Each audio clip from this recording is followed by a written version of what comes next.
Союз Меха компаниясы 1988 жылдан бері жұмыс істеп келеді. Мекеменің атын естіген кез келген нәзік жанды бұл тауарлар сырт киімдердің брендіне айналғанынан хабардар. Ал Шымкентте осымен 3-ші жыл қатарынан ұйымдастырылып отырған бағалы тондар көрмесіне ішіктердің 5000-нан астам түрі әкелінген. Бүгінде нәзік жандар бұлғын, сусар, күзен терісінен тігілген ішіктерге қызығушылық танытуда. Зауыттан тікелей жеткізілетін жоғары сападағы сырт киімдердің бағасы да тұрғындарға қол жетімді. Қазір барлық тауарларға 30% жеңілдіктер де қарастырылған. Тіпті банк арқылы пайсыз бөліп төлеуге де мүмкіндік жасалған. Бұдан басқа 3 жылға дейін несиеге де рәсімдеуге болады. Бізде бөліп төлеуге алуға болады. Банк арқылы 1 жылға дейін бөліп төлеу, ешқандай үстінен пайыз қосылмайды. 3 жылға дейін пайыз қосылады. Ол несие ретінде алып ұға болады. Шымкент қаласында 30 тамыздан 10 қыркүйекке дейін ғана боламыз.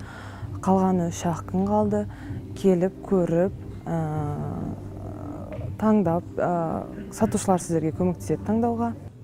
Ресейлік Союз Меха компаниясы жоғары сапалы өнімдермен әлемге танымал. Бірінен бірі өтіп көздің жауын алатын тонның ішінен таңдау жасау да оңайға соқпайды. Алайда сіздің талғамыңызға сай таңдау жасауға сатушылардың жоғары деңгейдегі қызметі көмектеседі. Айта кетсек, биыл түрлі аң терлерінен тігілген тондар мен ашық түсті ішіктер сәнге айналуда. Әсел Саттарқызы жастарға арналған эксклюзивті дизайндағы ішік алғысы келеді. Сондықтан бой жеткен Союз Меха тон жәрмеңкесіне асыға келіпті. Ұнағанын киіп көріп, көңілінен шыққанын сатып алмақшы. Сондай-ақ ол шаһар тұрғындарын көз жанарын алатын тауарларды сатып алуға шақырып отыр.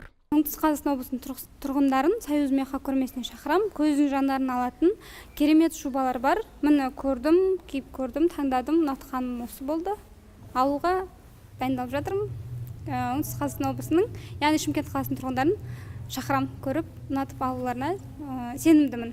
Союз Меха жәрмеңкесінде әйелдер мен ерлерге арналған тондардың саны көп. Тауарлардың барлығында дерлік 40 пен 58-ге дейінгі өлшемдері де бар. Республиканың әр өңірін аралаған көрме Шымкентте 10 қыркүйекке дейін болмақ. Көрме орталығында өтіп жатқан жәрмеңке үзіліссіз таңертеңнен кешкі сағат 7-ге дейін жұмыс істейді. Содан соң танымал бағалы тондар көрмесі Алматыға аттанады. Жоспар бойынша келесі жәрмеңке 13 мен 23 қыркүйек арасында өтеді. Азиза Мадияр, Бахадүр Тәжібаев, ТВК телеарнасының жаңалықтар қызметі.